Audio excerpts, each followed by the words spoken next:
Hi everyone, welcome to बिंदास physics. और आज हम बात करेंगे most probable speed and it's equation, जो कि BSc second year physics third semester के लिए बहुत ही इंपॉर्टेंट माना जाता है एग्जाम पॉइंट ऑफ व्यू से भी, है ना।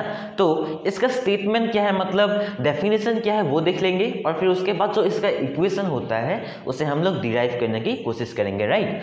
तो देखिए, नाम से आप लोगों को थोड़ा तो पता चल गया होगा कि जो स्पीड है उसका मोस्ट प्रोबेबल हम लोग को प्रोबेबिलिटी निकालना होगा, यानी कि the speed acquired by most of the molecules in the system is called most probable speed. यानी कि एक गैसियस सिस्टम है, मान लीजिए उस गैसियस सिस्टम में बहुत सारा पार्टिकल्स होगा, उन सभी पार्टिकल्स में से जो मैक्सिमम नंबर ऑफ पार्टिकल्स का वेलोसिटी होगा, है ना, मैक्सिमम नंबर ऑफ, उसे हम लोग क्या कहते हैं, मोस्ट प्रोबेबल स्पीड या वेलोसिटी कहते हैं, है ना। जैसे कि मान लीजिए आप लोग के क्लास में, है ना, बच्चों का जो हाइट होता है या एज होता है, मान लीजिए एज, है ना, तो मैक्सिमम नंबर ऑफ स्टूडेंट्स का क्या होगा, एज जो होगा वो सेम होता है, उससे ऊपर भी हो सकता है ना, 4-5 बच्चों का नीचे भी हो सकता है, लेकिन कुछ बच्चों का ऐसा है जो कि मोस्ट कॉमन है और प्रोबेबल भी है ना। तो उसी तरह यहाँ पर एज की जगह पर स्पीड कहा गया है, उसे हम लोग डिनोट इस तरीके से कहते हैं, वेलोसिटी को v और साथ में मोस्ट प्रोबेबल को mp, है ना। और इसका इक्वेशन होता है √2 kBT/m, √2 kBT/m, है ना। तो इसे हम लोग को डिराइव करने के लिए इस इक्वेशन को हम लोग को एक डायग्राम को समझना पड़ेगा, जो कि मैक्सवेल्स डिस्ट्रीब्यूशन फंक्शन के समय हम लोगों ने देखा था, राइट। देखिए, मैक्सवेल डिस्ट्रीब्यूशन फंक्शन के टाइम पे ये जो ग्राफ था, एक तरीके से हम लोग वेलोसिटी को किया था, एक तरीके से हम लोग मैक्सवेल्स वेलोसिटी डिस्ट्रीब्यूशन फंक्शन को डिनोट कर रहे थे। यानी कि मैक्सवेल्स का जो डिस्ट्रीब्यूशन फंक्शन था उसे एफ से डिनोट करते हैं, जो कि ये है ना, जो कि इसका इक्वेशन होता है ये आप लोग को याद रखना पड़ेगा, है ना, कोई और तरीका होता नहीं है। देखिए, जो इस वाले पॉइंट पर क्या है, इस वाले पॉइंट पर जो वेलोसिटी का वैल्यू होता है, उस वैल्यू पर ये जो फंक्शन होता है उसका हाईएस्ट पिक होता है, यानी कि उसका हाईएस्ट वैल्यू होता है। तो हम लोग कह सकते हैं कि ये जो वैल्यू है एफ वी, जो कि मैक्सवेल डिस्ट्रीब्यूशन वेलोसिटी फंक्शन है ना, ये इस वाले पॉइंट पर सबसे ज़्यादा वैल्यू है और हम लोग को यही चाहिए, है ना। इसी से हम लोग क्या करेंगे, VMP को डिनोट कर सकते हैं। देखिए कैसे, ये जो ग्राफ है, देखिए ये वाले टेंजेंट जो है इस वाले अकॉर्डिंग क्या होता है, जीरो होता है, स्लोप होता है। यानी कि हम लोग क्या करेंगे, इसका स्लोप निकालेंगे या हम लोग इसका फर्स्ट डिराइवेटिव करेंगे और जीरो के अकॉर्डिंग पुट कर देंगे।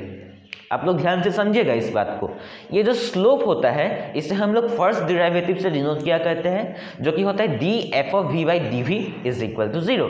जीरो क्यों हुआ, क्योंकि ये जो स्लोप है इस वाले एक्सिस के अकॉर्डिंग, v एक्सिस के अकॉर्डिंग इसका स्लोप 0 है ना। तो इस वाले एक्सिस के अकॉर्डिंग, dv के अकॉर्डिंग इसका स्लोप 0 है। अगर हम लोग इसको सॉल्व करते जाएंगे तो ये हमको आसानी से मिल जाएंगे, है ना। तो इसका प्रूफ देखते हैं, तो इसका प्रूफ समझते हैं हम लोग। क्या है, d/dv।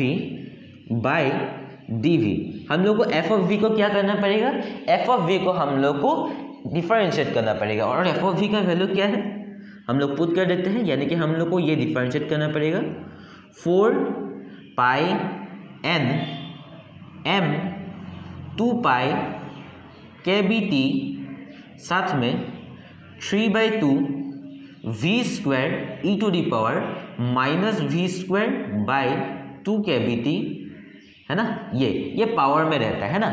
और df/dv का वैल्यू, df/dv का वैल्यू क्या होता है, 0 होता है।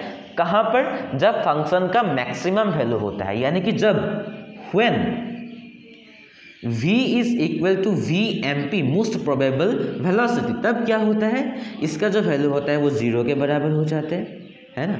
अब देखते हैं, ये जो टर्म है आप लोगों को दिखाई पड़ रहा है, ये कांस्टेंट टर्म है। ये क्या है, कांस्टेंट टर्म है। जब ये कांस्टेंट टर्म को डिफरेंशिएशन के रूल में तो हम लोग लगा सकते नहीं हैं, तो डिफरेंशिएशन का टर्म जब कांस्टेंट टर्म, ये कांस्टेंट टर्म सब इस साइड में आ जाएंगे तो 0 से डिवाइड हो जाएंगे, और 0 से डिवाइड हो जाएंगे तो अल्टीमेटली इसका पूरा टर्म 0 हो जाएंगे। तो हम लोग को सिर्फ ये दोनों फंक्शंस को इंटीग्रेट करना पड़ेगा, यानी कि बचा क्या, d/dv v² dot e to the power minus m v square by 2kBt, है ना। अब ये देखिए, ये एक फंक्शन है, ये एक फंक्शन है, अलग अलग फंक्शन है, तो प्रोडक्ट रूल लगाएंगे। प्रोडक्ट रूल तो आप लोग को याद होगा, है ना। तो हम लोग प्रोडक्ट रूल लगाते हैं, वो क्या है, 0 इज इक्वल टू, पहले इसका डिफरेंशिएशन करेंगे या इसका करेंगे। मान लीजिए वी स्क्वायर को सेम रखने देते हैं, इसका डिफरेंशिएशन करते हैं, क्या होगा, पहले तो सेम रहेंगे, ई टू दी पावर मान लीजिए एक्स, उसका differentiation e to the power x ही होता है 2kBt।